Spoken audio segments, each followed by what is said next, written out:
In the fourth of these talks on duties of MPs, I'd like to look at duty to self. The whiff of independence in duty to nation perhaps leads on to this. MPs must have some time for this, otherwise why elect a territorially bound MP at all, an actual person elected for Oxford East, say, rather than just a faceless nominee from a party list jobbed in on a national basis on vote percentage. There has always been this ancient link with a particular piece of territory. So a particular MP represents particular people. Now, private members' bills are the most obvious way to promote a private interest. Private members' bills are bills introduced by the MPs themselves, is a fairly self-explanatory title, not backed by the governing party. They're bills against hunting, fox hunting in this country, or hare hunting, cutting down abortion rights. In the 1960s, some rather important things were done via private members' bills, or they paved the way. Sidney Silverman introduced a private members' bill to abolish the death penalty. It didn't get through, but there was sufficient support for the then Home Secretary to take note and introduce a government bill to do the same thing. So the private members' bill was a pathfinder. Similarly, a private members' bill which did get through was introduced by the young Liberal MP David Steel, later leader of the Liberal Party, to legalise abortion in certain circumstances. The governing party didn't want to touch this because it thought it might offend anti-abortionists, but it didn't oppose it either, and it got through. Backbenchers may also take an interest in foreign policy, which is usually totally unconnected for their constituency work, unless there's a trade dimension. Again, in the 1980s, Stephen Norris visited the Palestinian Liberation Front.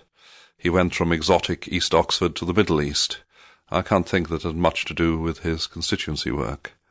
Norris was also against fox hunting, which is not a usual Tory stance.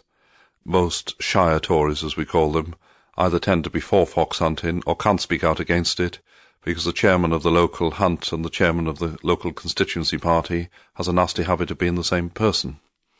Nowadays, Anne Widdecombe, the remarkable Anne Widdecombe, is against fox hunting and is a Tory frontbencher. Perhaps the Tory party's changing, or perhaps it's quite possible they're just being personally sincere against the sporting interests of rather a lot of Tories.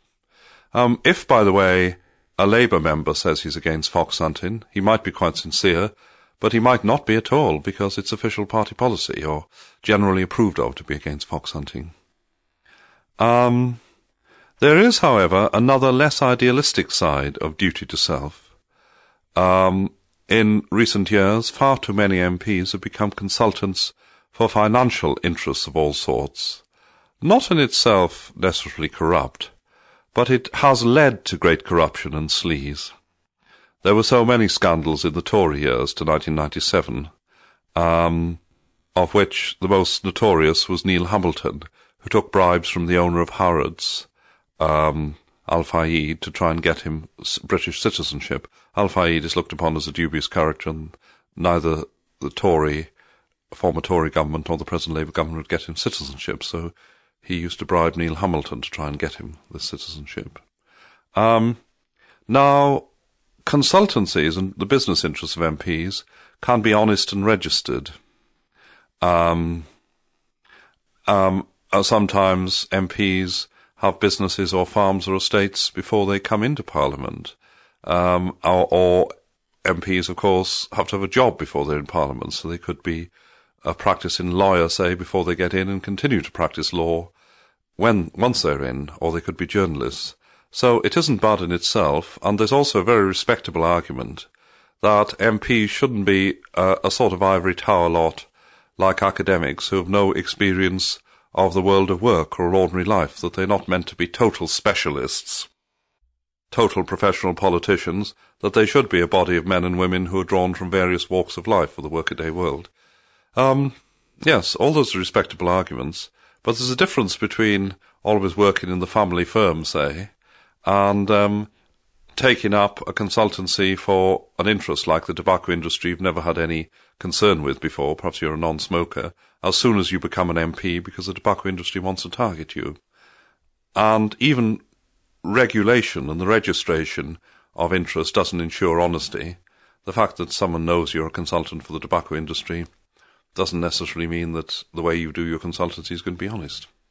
And there's a more subtle danger, the danger that MPs will cease to represent the voters' interests in any of the above senses and become glorified lobbyists.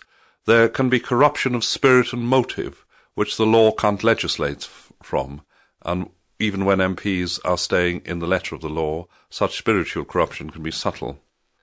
But this can be counteracted by a more active vote in public. Politics is in the end too important to be left to MPs. Voters who do are lazy and complacent, and that's most of us. And we may in a way deserve corrupt or at least self-seeking MPs. It's my job and your job to put pressure on them and to keep them up to the mark.